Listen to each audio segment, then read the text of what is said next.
પોરિયા શ્રી ગુસાઈજીના સેવક નિત્ય લીલાના રાસો ગો કેટલા બધા કૃપાપાત્ર હતા. શ્રીજી પણ સાનુભાવતા જણાવી રહ્યા છે.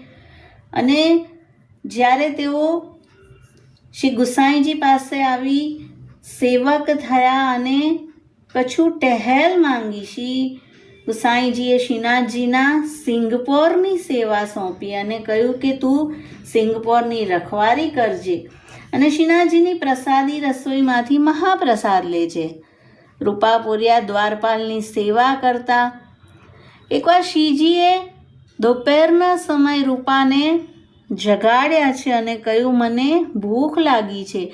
રૂપા તુરંત ઉઠી શ્રી ગુસાઈજીના સિજિયા પાસે આવ્યા. શ્રી ગુસાઈજીને ચરણારવિંદ દાબીને જગાડ્યા અને કહ્યું કે આજે શ્રીજીને ભૂખ લાગી છે. શ્રી ગુસાઈજી તરફ